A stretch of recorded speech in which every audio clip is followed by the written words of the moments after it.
Bismillahirrahmanirrahim. Assalamualaikum warahmatullahi wabarakatuh. Bismillah, alhamdulillah, wassalatu wassalamu ala habibillah Sayyidina Muhammad ibn Abdillah wa ala alihi wa sahbihi wa mawalah. Subhanaka la ilma lana illa ma 'allamtana innaka antal alimul hakim. ولا حول ولا قوة إلا بالله العلي العظيم. اللهم رب اشرح لنا صدورنا ويسر لنا أمورنا واحلل عقدة من ألسنتنا يفقه أقوالنا.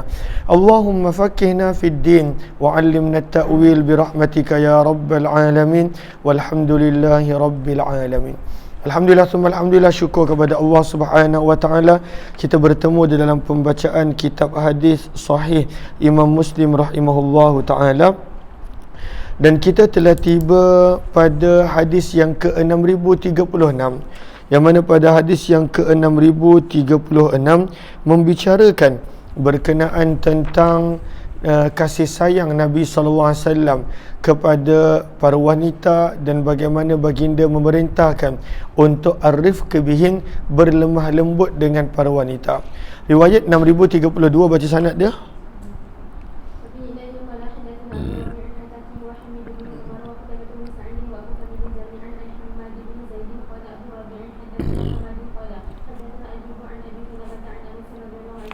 Daripada Anas radhiyallahu taala anhu, beliau telah berkata, adalah Nabi sallallahu alaihi wasallam pada sebahagian permusafiran, wa ghulamun, ada seorang hamba berkulit gelap yang dikenali sebagai Anjashah, yahdu, dan dia kerap menyanyikan lagu-lagu menaikkan semangat unta. Al-hada adalah syair, sajak-sajak yang masyarakat Arab ada, yang mana bila dibaca unta akan menjadi bersemangat, dia akan berjalan lebih cepat, berjalan lebih laju disebabkan syair-syair tersebut.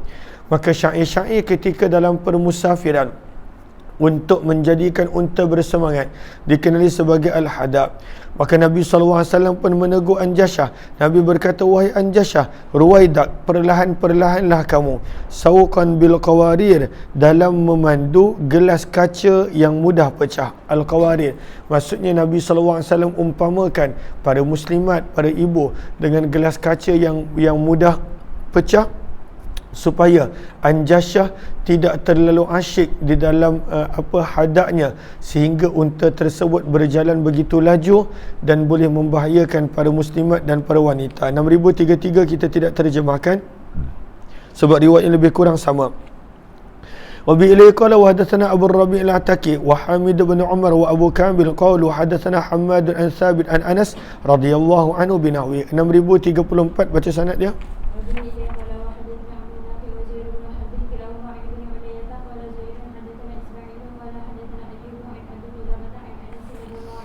Daripada Anas radhiyallahu taala, sesungguhnya Nabi SAW telah mendatangi pada ummahatul mukminin, wasawakun, dan ada seorang pemandu unta, yasuku bihinna, yang memandu unta-unta yang lain. Ada seorang pemandu yang dia pada waktu itu memimpin unta-unta yang lain. Yuqalu lahu, orang tersebut dikenali dengan nama Anjashah. Maka baginda pun menegur Anjashah, waiha. Waiha ini terjemah biasanya celaka, tapi bukanlah maksudnya begitu. Waiha, ya Anjashah, berhati-hati wahai Anjashah, ruwaida, perlahan-perlahan, sauqaka, dalam kamu memandu, bil qawarir, gelas kaca yang mudah pecah. Yang dimaksudkan adalah para muslimat, para wanita. Qala, berkata perawi, qala Abu Kilabah, takallama Rasulullah, Nabi SAW telah mengungkapkan dengan perkataan, lau takallama biha ba'dukum, sekiranya diucapkan oleh sebahagian daripada kamu, la'ibtumuha alaih, nescaya kalian akan mempermainkan orang yang mengucapnya. Nabi menyebut wanita dengan gelas kaca, tapi itu adalah perumpamaan yang Nabi SAW berikan supaya berlemah lembut menjaga para wanita. Sebagaimana gelas kaca mudah pecah, maka hati dan perasaan wanita juga Nabi gambarkan adalah lebih kurang sama. 6035, baca.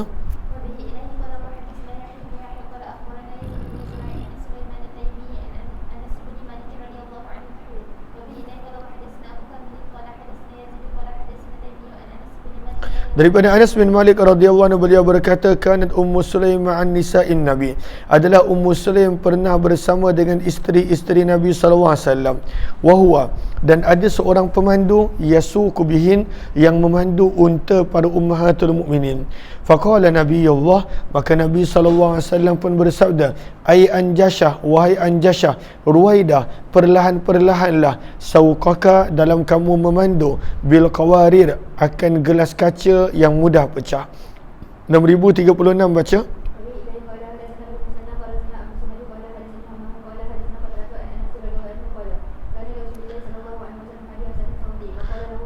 Maka adalah Nabi SAW mempunyai hadin, seorang penyai untuk menaikkan semangat unta. Hadin, penyai untuk menaikkan semangat unta. Dan unta ni pun memang bila dia mendengar rentak yang tertentu, syair yang tertentu, maka dia akan lebih bersemangat, lebih cepat berjalan. Hasanus sauti, indah suaranya.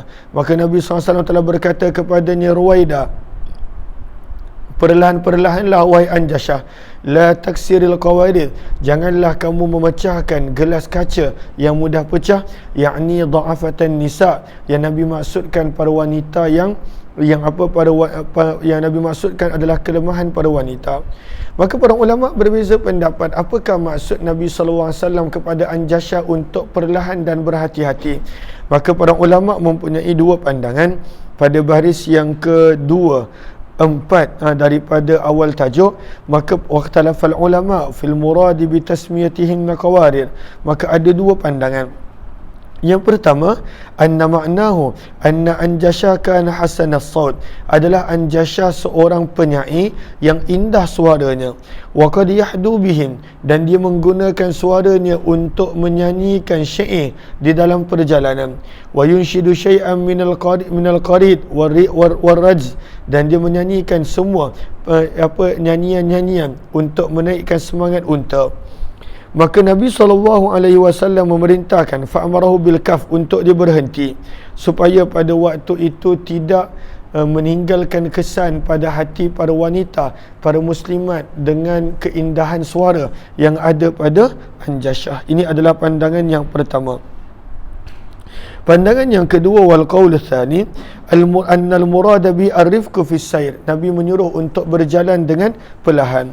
Kerana pada baris bawah tersebut dinukilkan bahawa apabila berjalan terlalu laju, maka boleh mendatangkan mudarat untuk jatuh dan sebagainya kepada para wanita. 6037 kita tidak terjemahkan.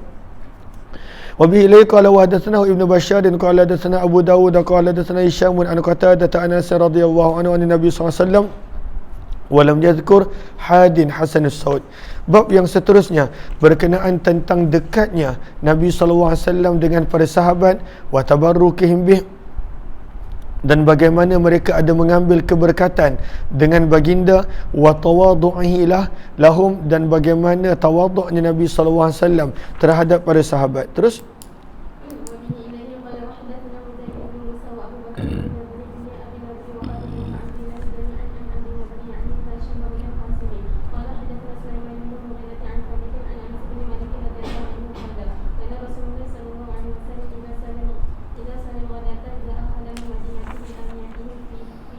maka daripada Anas radhiyallahu anhu, beliau berkata, adalah Nabi sallallahu alaihi wasallam apabila baginda telah selesai solat fardu subuh, jaa khadamul Madinah, maka akan datanglah khadam-khadam, maksudnya pembantu-pembantu rumah yang ada di Madinah, membawa bekas mereka dan di dalamnya terdapat air.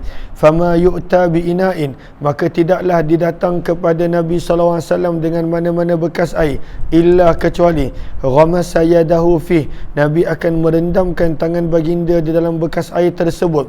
Farubbama ja'ahu fil ghadatil baridah, dan kadangkala dibawakan bekas air pada waktu subuh yang sejuk, baginda tetap akan merendamkan tangan baginda di dalam bekas air tersebut, sebagai salah satu bentuk keberkatan untuk orang yang inginkan keberkatan Nabi sallallahu alaihi wasallam. 6039 baca.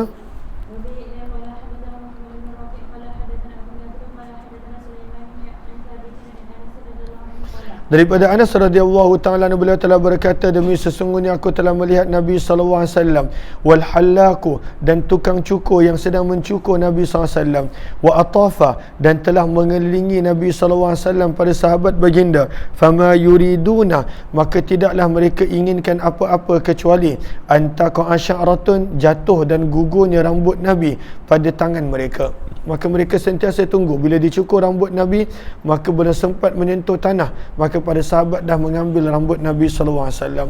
Bahkan itu pun adalah apa yang Nabi suruh. Bila Nabi cukur, Nabi pernah memberi, kita dah baca hadisnya, kepada Abu Talha untuk diberi-berikan kepada para sahabat Nabi sallallahu alaihi wasallam rambut baginda.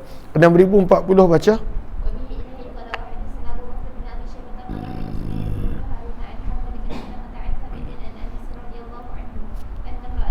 Daripada Anas bin Malik radhiyallahu anhu, hadis ini menggambarkan tawaduknya Nabi.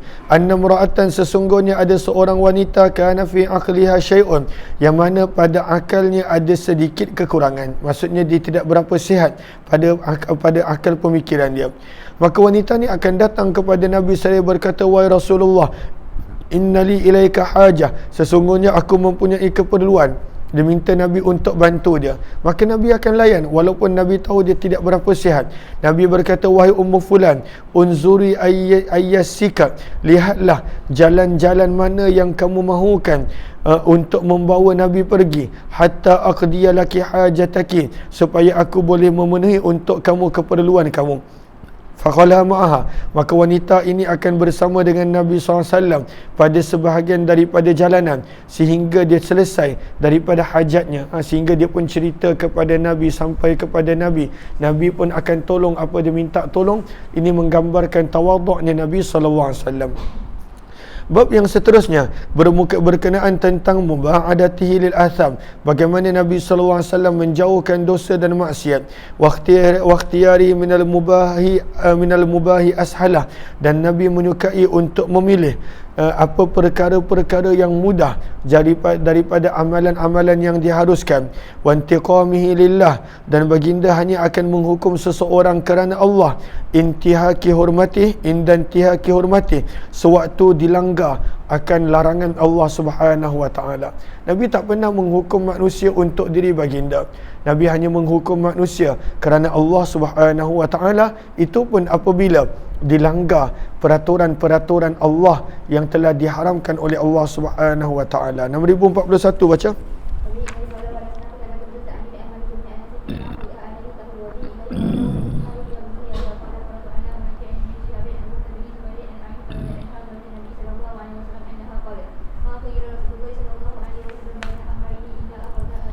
Maka berkata Aisyah radhiyallahu taala anha tentang bagaimana Nabi mengasihi umat baginda. Kata Aisyah, tidaklah Nabi SAW diberi pilihan antara dua perkara, kecuali Nabi sentiasa akan memilih yang paling mudah antara keduanya. So Nabi nak mudahkan umat baginda. Kalaulah Nabi ambil yang susah walaupun Nabi mampu, maka suka untuk umat Nabi SAW mengikuti Nabi SAW. Tak semua orang mampu ikut.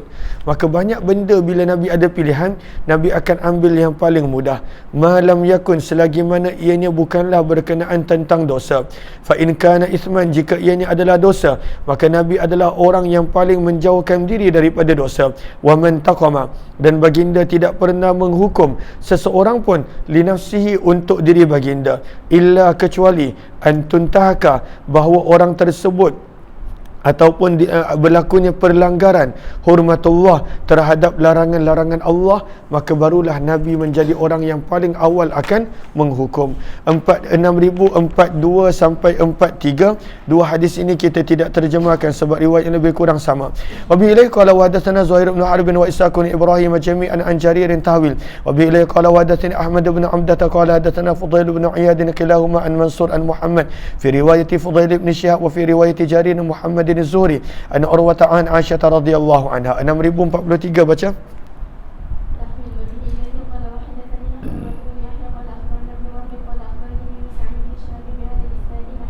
Riwayat yang lebih kurang sama. Qala Abu Ahmad wa bihi la qala hadatsana Abu al-Abbas as-Siraj qala hadatsana Abdullah bin Imran al-Abidi qala hadatsana Fudail bin Iyad bi hadzal hadis. 6044 baca.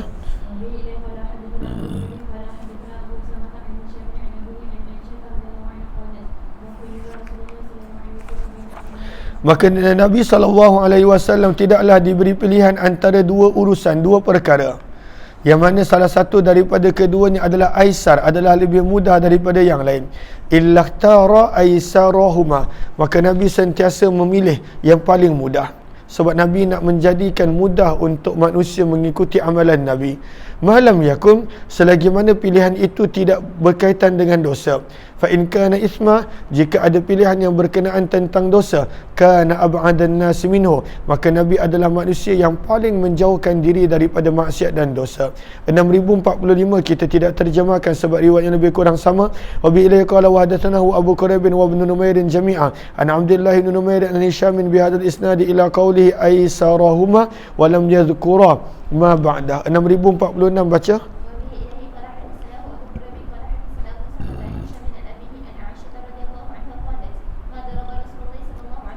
Daripada Aisyah radhiyallahu anha, beliau berkata, Nabi SAW tidak pernah memukul. Ma daraba Rasulullah SAW syai'an qattu, sesuatu apa pun dengan tangan baginda. Tidak manusia, tidak haiwan. Nabi tidak pernah memukul sesiapa dengan tangan baginda. Walam ra'atan, tidak ada wanita yang pernah Nabi pukul. Tidak pernah ada hamba yang Nabi pukul. Illa kecuali an yujahida fi sabilillah, sewaktu Nabi SAW berjuang pada jalan Allah. Wa ma nila minhu syai'un qattu fayantakima min sahibih, dan apa jua perkara yang dilakukan kepada baginda Nabi SAW, maka baginda tidak pernah membalas dendam daripada pelakunya, illa kecuali ayyantahika syai'an, dilanggar sesuatu daripada larangan-larangan Allah, fayantaqima lillahi azza wajal, maka baginda akan menghukum apa kerana Allah Subhanahu wa taala. Untuk diri baginda, Nabi tak pernah membalas dendam, tak pernah menghukum sesiapa. 6047 kita tidak terjemahkan sebab riwayat yang lebih kurang sama. Wa bi ilayhi qala wa hadatsana Abu Bakar bin Abi Syaibah wa Numair qala hadatsana Abdah wa Waqi'un tawil. Wa bi ilayhi qala wa hadatsana Abu Quraib bin qala hadatsana Abu Muawiyah kulluhum an Hisham bi hadzal isnadi yazidu ba'dhum ala ba'din. Bab yang seterusnya berkenaan tentang apa wanginya bau Nabi sallallahu alaihi wasallam dan lembutnya sentuhan Nabi sallallahu alaihi wasallam. 6048 baca.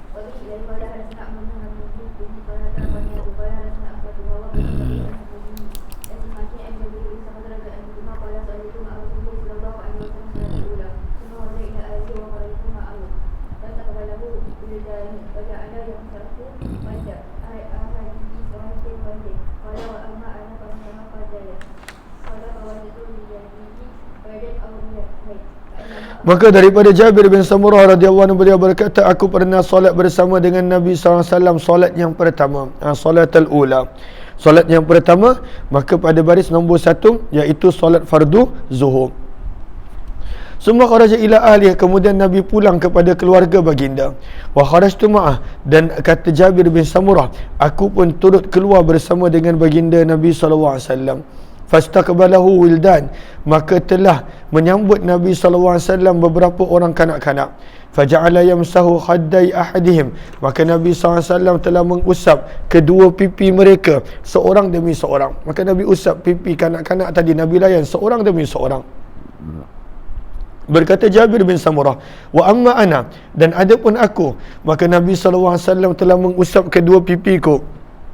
Berkata Jabir bin Samurah, fawajadtu liyadihi barda, maka aku mendapati tangan Nabi SAW sejuk, aurihan, ataupun berangin, seolah-olah akhrajaha min ju'nati attar, ianya baru sahaja dikeluarkan daripada tempat penyimpanan minyak wangi. Attar adalah penjual minyak wangi. Maka wangi lembut itu adalah tangan Nabi SAW. 6049 baca.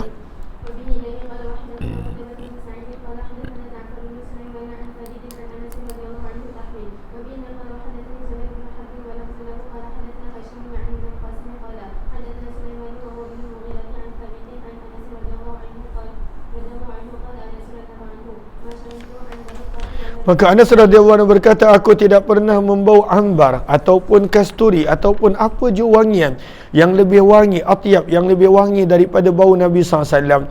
Wala masistu syai'an qattu, dan aku tidak pernah menyentuh sesuatu apa pun, sama ada daripada sutera, harir pun sutera, yang lebih lembut daripada sentuhan Nabi SAW. Maka lembut tangan Nabi dan juga wangi bau badan Nabi SAW. 6050 baca.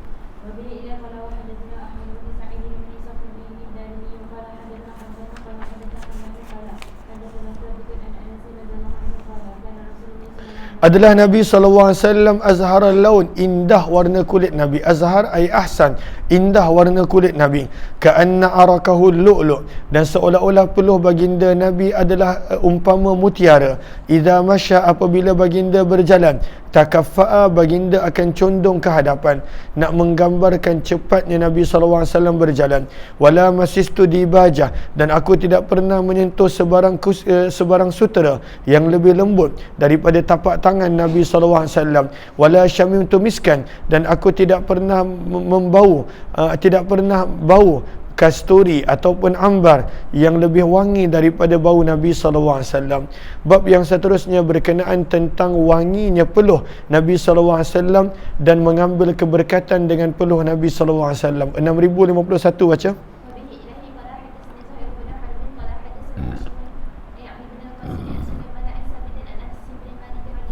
Maka hadis ini menceritakan Nabi pernah tidur di rumah ibu kepada Anas bin Malik, rumah Ummu Sulaim. Kita telah bincangkan apakah hubungan keluarga antara Nabi SAW dengan Ummu Sulaim pada beberapa hari yang lalu. Maka Nabi SAW telah masuk ke rumah kami, kata Anas bin Malik.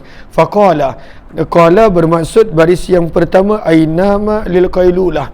Maka baginda Nabi SAW telah tidur berehat pada waktu qailulah, pada waktu tengah hari. Waja'at ummi, kata Anas, lalu ibuku Ummu Sulaim telah datang membawa qarurah, satu bekas kaca. Faja'alat taslutul araka fiha, maka Ummu Sulaim telah mula memasukkan peluh Nabi SAW ke dalam bekas tersebut. Maka terbangun Nabi SAW, lalu baginda bertanya, wahai Ummu Sulaim, ma hadzal ladzi tasna'in, apakah yang kamu sedang lakukan ini? Ummu Sulaim berkata, hadza arakuka, ini adalah peluhmu wahai Rasulullah.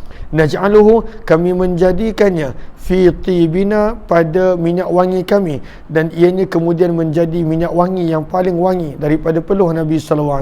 6052 baca sanad dia.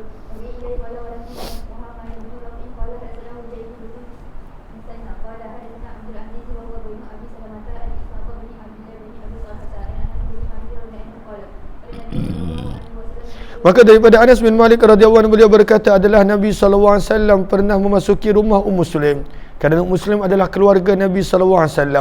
Maka baginda pernah tidur di atas pembaringannya dalam keadaan dia tidak ada di rumah ketika itu. Maka faja'a dzata yaumin, Nabi telah datang pada satu hari, fanama ala firasya, dan baginda telah tidur di atas tempat pembaringan dia. Fa'atat, maka Ummu Sulaim telah datang, maka dikatakan kepada Ummu Sulaim, inilah Nabi SAW naimun, sedang tidur di dalam rumah kamu, ala firasyika, pada hamparan kamu. Qala, berkata Anas, faja'at, maka telah datang maka Ummu Sulaim telah datang dalam keadaan Nabi SAW sedang berpeluh. Wastanqa'a arakuh, dan tersebarlah peluh Nabi SAW ala qit'ati adimin, di atas lapisan kulit yang berada alal firash, di atas hamparan tersebut. Fafatahat, maka Ummu Sulaim telah membuka atidataha, bekas minyak wanginya, lalu dia mula tunashifu, melap ataupun menyapu, melap peluh-peluh Nabi SAW tersebut. Fatasiruh, lalu memerahkan peluh tersebut di dalam bekas kaca tersebut. Fafazi'an Nabi, maka Nabi SAW telah terkejut lalu bertanya, apa yang kamu sedang buat wahai Ummu Sulaim? Beliau berkata, wahai Rasulullah, narju, kami mengharapkan keberkatanmu untuk anak-anak kami. Maka baginda pun bersabda, asabti, engkau telah melakukan perkara yang betul. 6053 baca.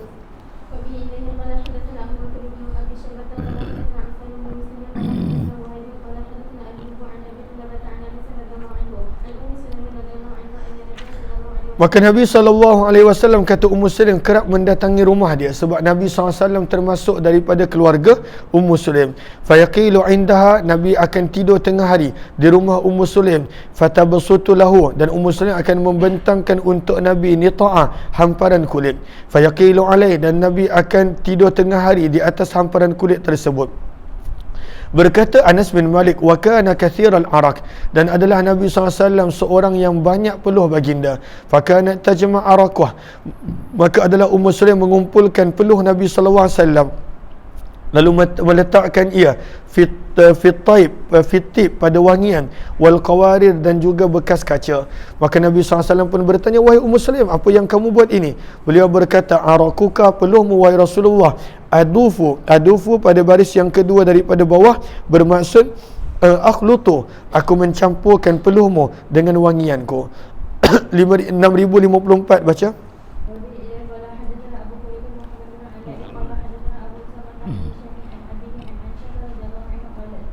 Maka hadis ini menerangkan bahawa Nabi SAW bila turun wahyu, walaupun pada musim sejuk yang amat, baginda Nabi tetap akan berpeluh. Maka daripada Aisyah radhiyallahu anha, beliau berkata, in kana la yanzilu ala Rasulillah fil ghadatil bariha, apabila turunnya wahyu ke atas Nabi walaupun pada waktu pagi yang sejuk, thumma tafidu jabhatu araqa, tetap akan menitiskan peluh dahi Nabi SAW. Nabi SAW bila turun wahyu, maka Nabi SAW akan berpeluh, menggambarkan beratnya wahyu Nabi SAW terima. 6055 baca sanad dia.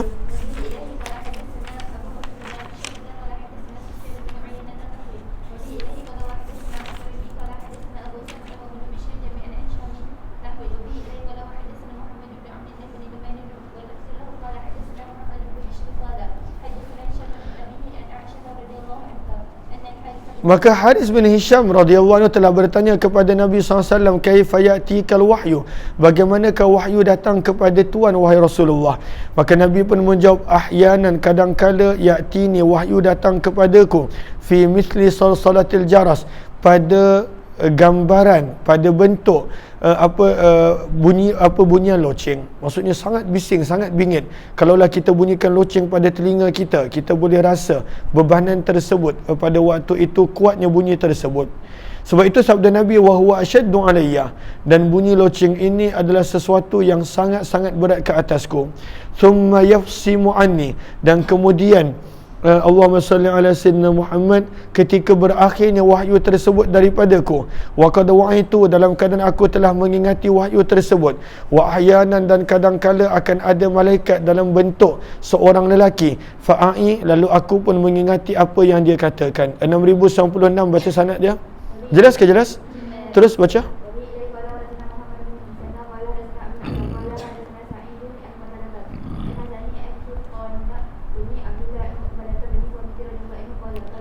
Adalah Nabi SAW apabila diturunkan kepada baginda wahyu, kuriba bermaksud maka dapat dirasakan beratnya wahyu tersebut, bebannya wahyu tersebut bila turun wahyu kepada Nabi. Wa tarabbada, dan akan berubahlah wajah Nabi SAW kerana beratnya wahyu yang turun kepada baginda. 6057 wahyu bila turun, Nabi akan berada dalam keadaan tertunduk kepala Nabi SAW. Terus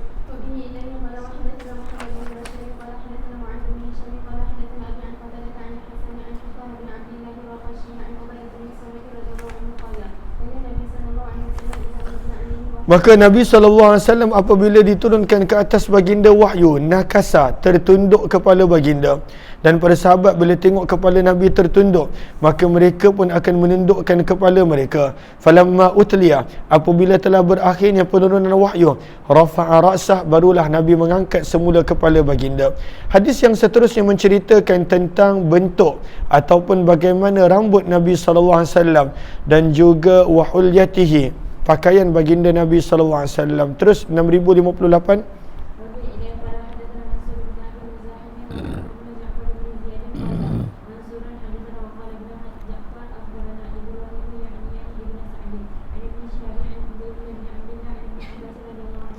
Daripada Abdullah bin Abbas radhiyallahu anhu, beliau berkata, kana ahlul kitab, adalah orang Yahudi dan Nasrani, yasdulun, mereka suka untuk melepaskan rambut mereka.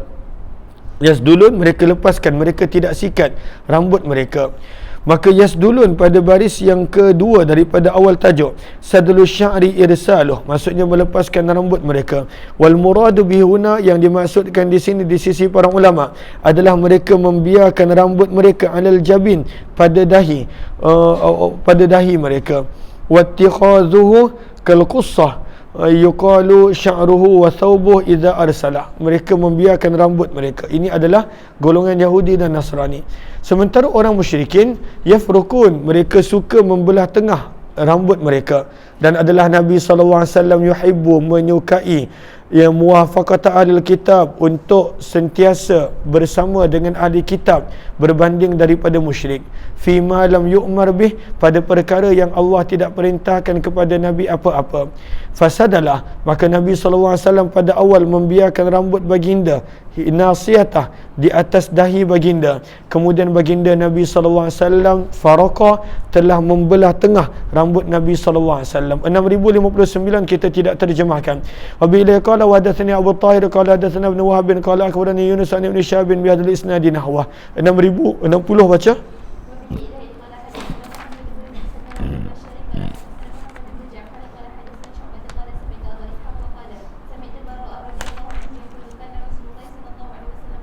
Adalah Nabi SAW seorang lelaki marbu'ah, yang sederhana tinggi Nabi. Marbu' sederhana tinggi Nabi. Nabi tidaklah terlalu tinggi, tidaklah terlalu rendah. Ba'ida ma bainal mankibain, luas di antara dua bahu baginda. Azimal jummah. Jummah ini mula menceritakan tentang rambut Nabi. Maka pada baris yang kedua, pada baris yang ketiga, maka kata para ulama bahasa, qala ahlul lughah, al-jummah, jummah ini lebih panjang daripada wafrah. Dia ada jummah, ada wafrah. Maka wafrah ini apakah ia? Asy-syi'rul ladzi nazala ila al-ka'bain. Fal jummah, maka jummah adalah rambut yang telah menyentuh bahu. Sementara wafrah adalah rambut yang sampai ke hujung cuping telinga. Sementara limah pula adalah rambut yang mana tidak melepasi paras cuping telinga ila ansafi uznai, ianya sampai ke pertengahan cuping telinga. Maka paling pendek adalah limah, disusuli wafrah, dan juga yang ketiga adalah jummah. Maka apa, limah, apa, wafrah, limah, wafrah dan juga jummah. Faham ke faham? Maka yang paling pendek limah. Limah tidak melepasi cuping telinga. Wafrah, Allahumma salli ala Sayyidina Muhammad, sampai kepada cuping telinga. Dan jummah adalah sampai ke bahu. Dan ini adalah ketiga-tiga rambut Nabi SAW. Bila Nabi tak potong, maka ada kalanya sampai menyentuh bahu. Dan bila Nabi potong, maka ianya menjadi pendek. Nabi tidak pernah bercukur kecuali ketika mana melakukan umrah dan haji. Terus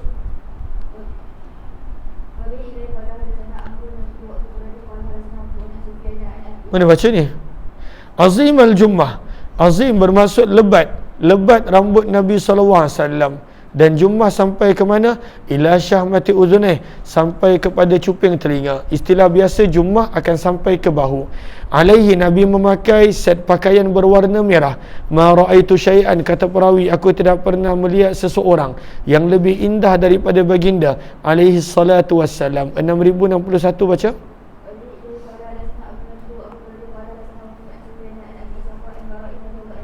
Daripada Bara' bin Azib radhiyallahu anhu, beliau berkata, aku tidak pernah melihat min zilimah, daripada seorang yang berambut panjang, ahsan, yang lebih indah, fi hullatin hamra, memakai pakaian berwarna merah, berbanding Nabi sallallahu alaihi wasallam.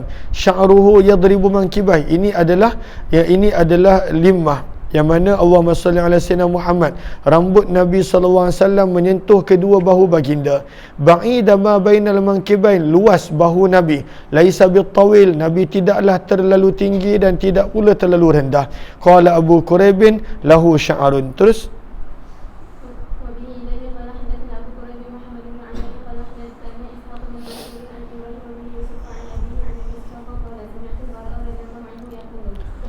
adalah Nabi SAW kata Bara' seorang yang paling indah wajah baginda, wa ahsanu khuluqa, paling indah akhlak baginda, tidak terlalu tinggi dan tidak terlalu rendah. 6063 baca. Panggil Kak Safi, terus baca.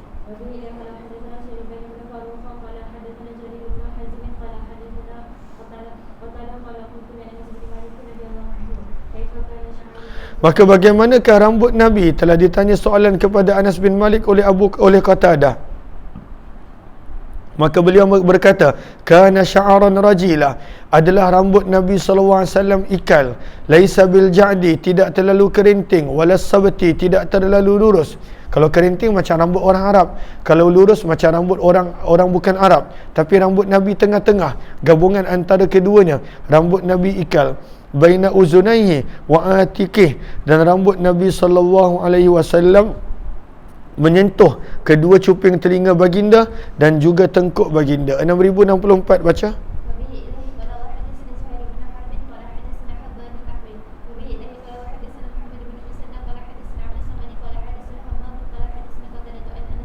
Daripada Anas radhiyallahu anhu, sesungguhnya Nabi SAW kana yadribu sya'ruhu mankibai, pernah menyentuh rambut baginda akan kedua bahu baginda. Ini kalaulah panjang. Kalaulah pendek, maka separuh cuping telinga kalau Nabi baru gunting. Dan kalaulah Nabi biarkan sedikit, maka ianya melebihi cuping telinga. 6065 baca.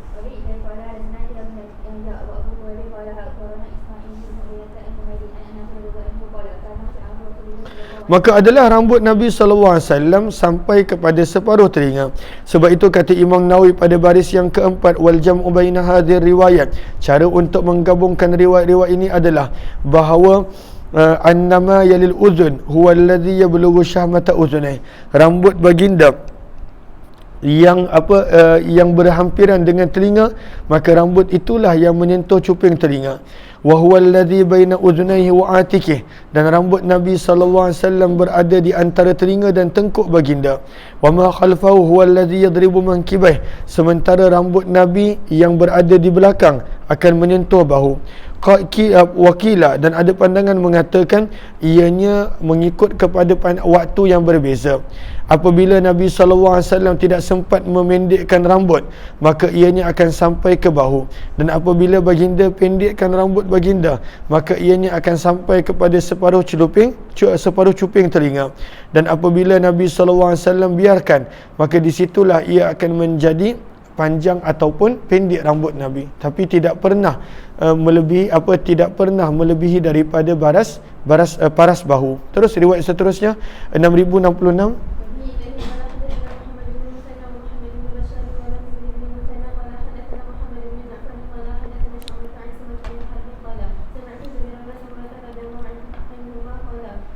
Jabir bin Samurah berkata, adalah mulut Nabi SAW dalik nanti kita akan baca terjemahan kemudian, bermaksud azim, besar. Tapi kita taklah terjemah sebagai mulut Nabi besar, tidak. Tetapi Nabi mempunyai mulut yang sangat sesuai dengan dengan tubuh badan Nabi SAW.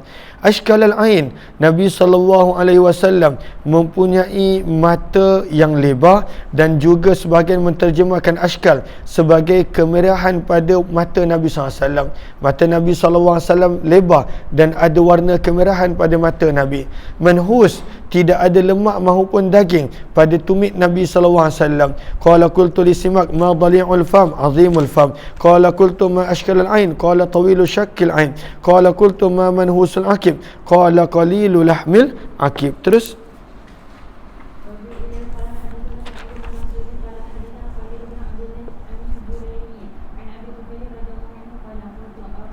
maka pernah ditanya kepada Abu Tufail, adakah engkau pernah melihat Nabi SAW? Dia pun berkata, ya, sebab dia sahabat.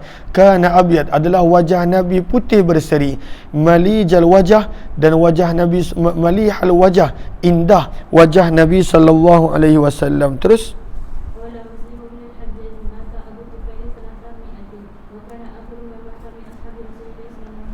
dan adalah Abu Tufail yang meninggal dunia, wafat pada tahun 100 Hijrah.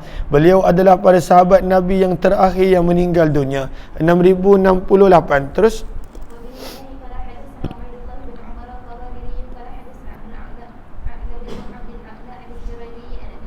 daripada Abu Tufail radhiyallahu ta'ala beliau berkata, aku telah melihat Nabi SAW wa ma ala wajhil ardi, dan ketika itu tidak ada seorang pun di atas muka bumi yang pernah melihat baginda kecuali aku. Sebab dia antara sahabat yang lambat, yang paling akhir meninggal dunia, dan ketika itu mengikut pengetahuan dia dah tak ada sahabat yang lain.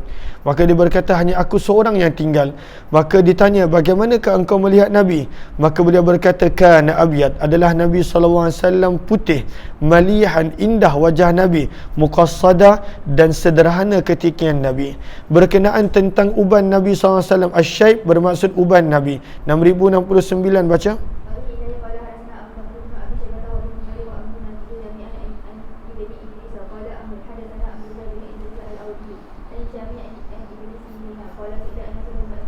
Maka Nabi SAW pernah ditanya, Su'ila Anas radhiyallahu anhu pernah ditanya, adakah Nabi SAW pernah menginaikan rambut baginda? Beliau berkata, innahu, sesungguhnya Nabi, lam yakun ra'a minasyaibi, tidak kelihatan pada Nabi SAW uban, kecuali qala Ibnu Idris ka'annahu yuqalliluh, seolah-olah Anas bin Malik menunjukkan ianya sangat sedikit. Wa qad khadaba Abu Bakar, namun pernah berinai Abu Bakar Umar bil hinna, dengan inai, wal katam, dan juga daun katam. Al katam adalah sejenis daun. Terus mandi dah.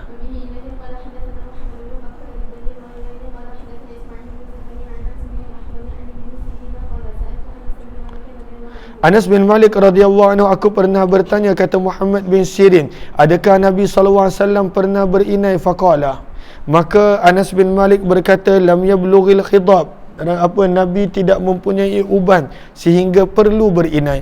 Faqala, maka beliau berkata, kana, adanya uban pada lihyatihi, pada janggut Nabi SAW, beberapa uban putih. Qultu lahu, kemudian Muhammad bin Sirin bertanya lagi, akana Abu Bakrin yakhdib, adakah Abu Bakar pernah berinai? Beliau berkata, ya, bil hinna, dengan daun inai, wal katam, dan juga daun katam. Katam adalah sejenis daun. Terus, maka daripada sini kita belajar sunnah untuk berinai bagi orang yang mempunyai uban. Cumanya masyarakat kita tidak biasa, namun sunnah untuk berinai bagi orang yang mempunyai uban. Terus, maka daripada sini kita belajar uban Nabi SAW tidak banyak, kurang daripada 20 helai. Terus,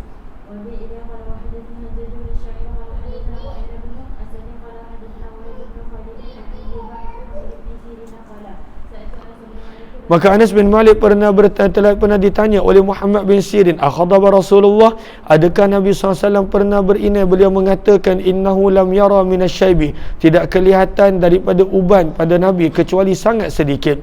6072 baca.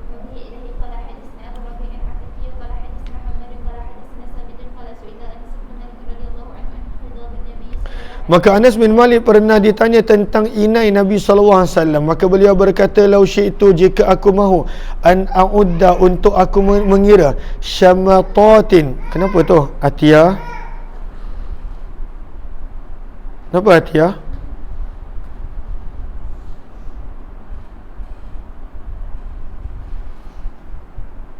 Kenapa adik?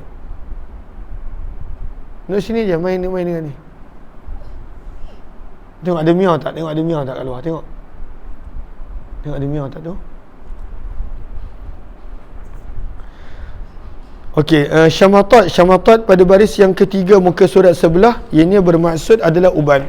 Maka berkata Anas, sekiranya aku mahu untuk mengira uban yang ada pada kepala Nabi SAW, aku boleh lakukan.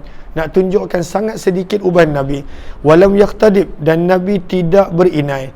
Maksud Nabi tidak berinai adalah dalam kurungan dengan kerap. Nabi pernah berinai, tapi Nabi SAW tidak pernah berinai dengan kerap. Wa qad iqtadaba, namun telah berinai Abu Bakar bil hinna, dengan daun inai dan katam. Sementara Umar bin Khattab hanya berinai dengan daun inai sahaja, bahtan ay khalisan. Umar bin Khattab tidak campurkan dengan yang lain. 6073 baca sanad dia.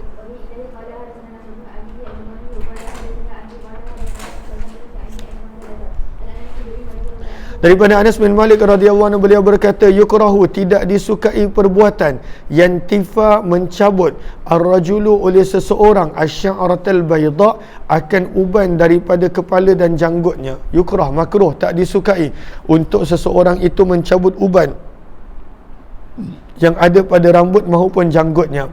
Walam yakhdib Rasulullah, berkata Anas bin Malik, Nabi SAW tidak pernah berinai dalam kurungan dengan kerap. Maksudnya Nabi pernah berinai.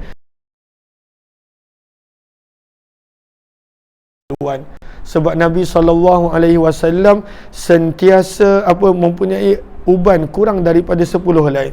Innama kana al-bayadu fi anfaqatih, dan adalah uban Nabi SAW terdapat pada bahagian anak janggut Nabi SAW, maksudnya pada bahagian tumbuhnya anak janggut.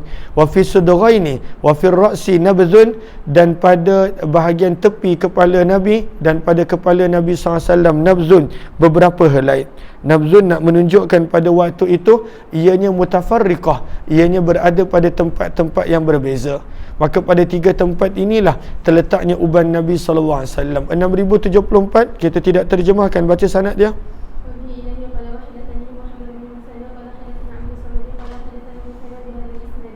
Terus 6075.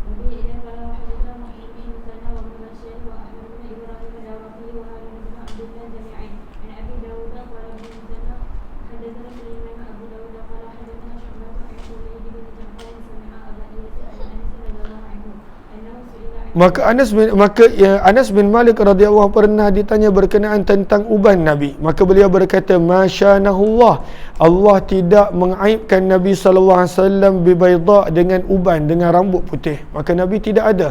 Dalam riwayat yang ada dalam Tirmizi, maka kurang daripada 20 helai. Terus 6072.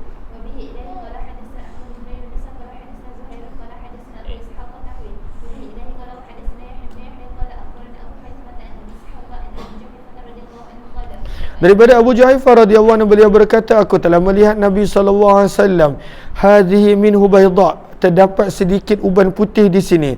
Wa wada'a Zuhairun, dan Zuhair telah meletakkan sebahagian jari jemarinya ala anfaqatih, pada bahagian anak janggut, pada bahagian anak janggutnya, maksudnya pada bahagian janggutnya.